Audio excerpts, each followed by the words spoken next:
He just threatened the American president.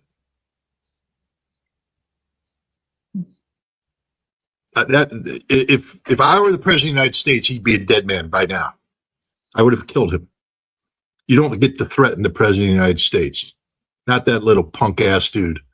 No. But hopefully Trump is doing the right thing.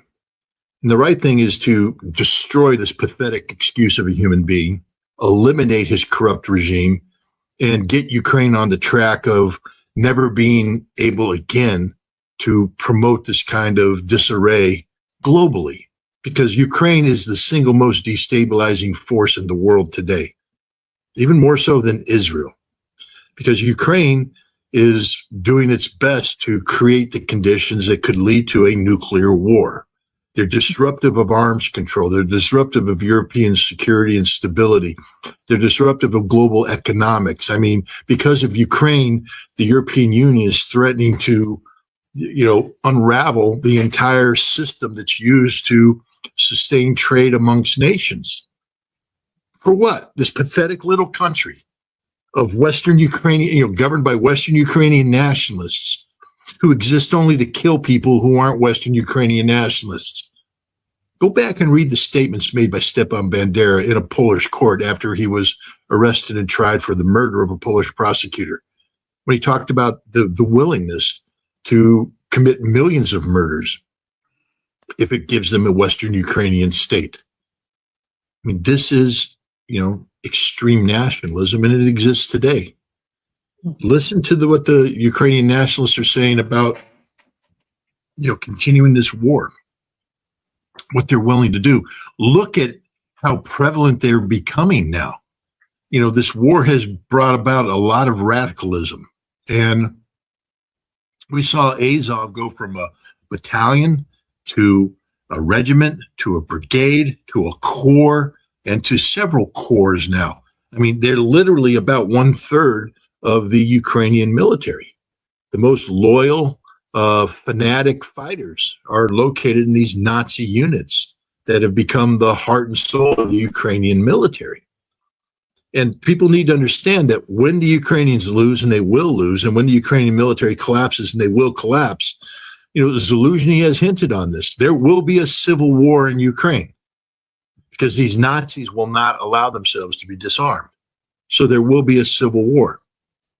That's where we're at today. Yeah. I don't know if you saw the report in Chinese portal Sohu. They reported that in the event of an attack on Kaliningrad, nothing will remain of Europe. They're talking about 34 million people will die in 5 hours.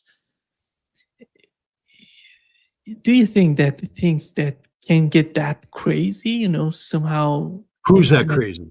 Who's that crazy?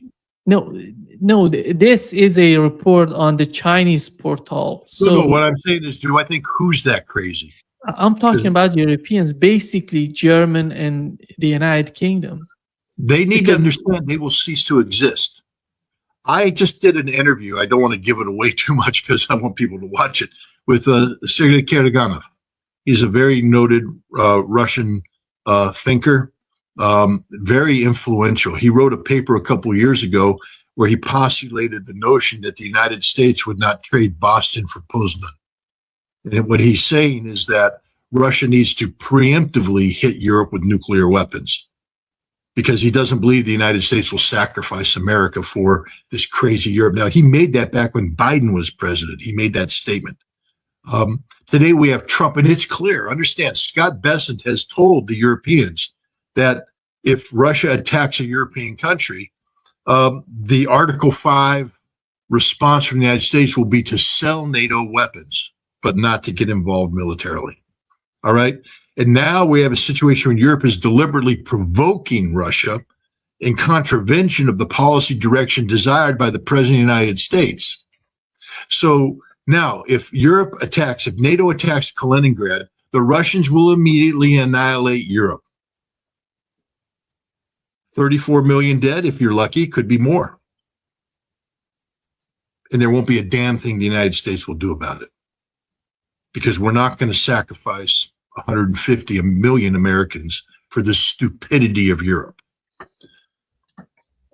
And people need to stop blaming Russia for this.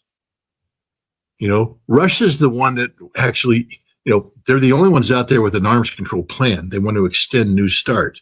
The United States isn't responding to that. Russia is willing to sit down and talk about any aspect of anything as long as it's done within a framework that respects the legitimate national security interests of Russia. So people have to start asking us, what are you willing to die for if you're European right now? Because if you allow the insanity of the Poles, of the Balts, of the Germans to manifest itself, because remember, Germany has a brigade right now in Lithuania. It's a joke of a brigade. It can't do anything. But my God, we have German tanks in Lithuania posturing to fight the Russians. Is this 1943 all over again? You know, yes, it is. But, you know, you had General Donahue talk about, well, we can shut out the lights in Kaliningrad. No, we can't. General Donahue, no, you can't. First of all, I've said this. I said it at the time. I'll say it again. General Donahue, if he's the commander of NATO forces, will be dead within an hour of NATO forces striking Kaliningrad, because the Russians will just simply take out his command and control facility with a nuclear weapon, and he'll be dead. And so will all the nuclear planners. And then shortly thereafter, the political leadership of Europe will be annihilated as well, as Russia will immediately destroy Europe. Not a single major European city will be left standing.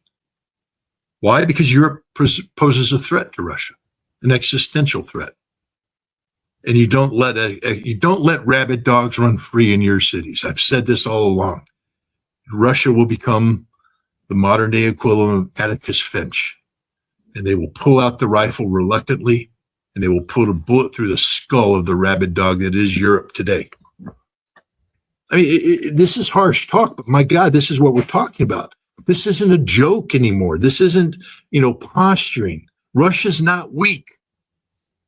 I mean, Seymour Hersh is a very good friend of mine. I love the man to death, and I have the highest respect for him as a journalist. But he has allowed himself to be hijacked by U.S. sources that just promulgate bullshit, straight up crap. And he's written an article now that, he does say that in the opinion of U.S. sources. But why give them a platform? Because the impression is that you agree with them.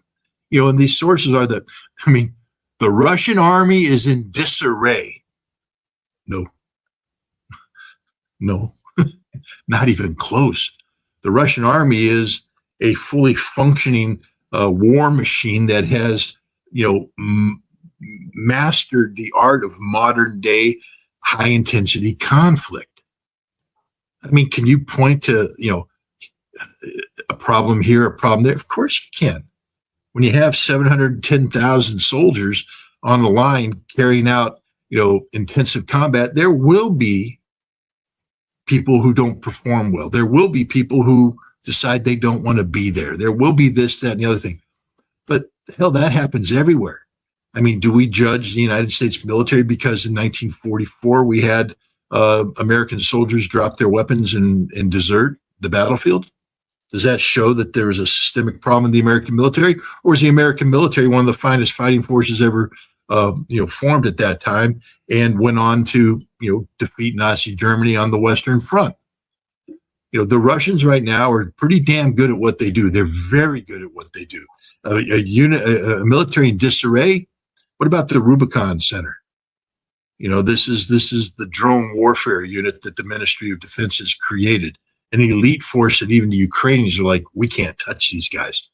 They're created to kill Ukrainian drone operators. When Rubicon shows up, the Ukrainians know they're about to die, because that's what happens. The supremacy of drone warfare. This is what, Pete Hegseth and, Army Secretary Driscoll, say they want the Americans to be, but the Americans aren't even anywhere close to this. We can't even touch what the Russians are doing right now. Then the Russians have consolidated a drone fighting force into an unmanned, vehicle group. It's a new service. The Ukrainians did it. Ukrainians are pretty damn good too. I mean, in some cases, they're probably better in certain tactical applications, but the Russians have caught up and surpassed them, and strategically, the Russians are dominating this. A military in disarray doesn't do that. The Russians have the ability that they're the quickest turnaround in terms of learning the lessons of war. The Russians are rotating their troops out of the front line on a regular basis. That means that the troops are well rested. And when they rotate out, in addition to resting, and re-equipping, they get retrained based upon the most recent doctrinal lessons that are gathered from the battlefield, taken to the Russian general staff academies and their other fighting academies, where they train, they come up with doctrine, they update it, bring it back down to the training centers. So you could have done an assault on Pokrovsk, captured the town. The lessons that you learned from that battle are taken up to the General Staff Academy while you're rotated out to get rest and re-equipped. And before you come back in, there will be a training academy that trains you on adapting the lessons that you learned. And then you go back in and you fight. Nobody in the world can do that. That's not a military in disarray. That's a military that knows what the hell they're doing. And they're pretty damn good. They're not exhausted. Would they like the war to end? Who wouldn't want the war to end? Everybody wants this war to end. But the Russians will not accept the war ending without victory. And victory is defined by, the Russian leadership, who has the full support of the Russian people. Is the Russian economy suffering? Did you watch Vladimir Putin's, 3+ hour question and answer this morning? How many of those questions were about the economy? A whole bunch of them. And was this an economy that's thriving? Or are people calling up saying, hey, there's problems here? There's a taxation burden.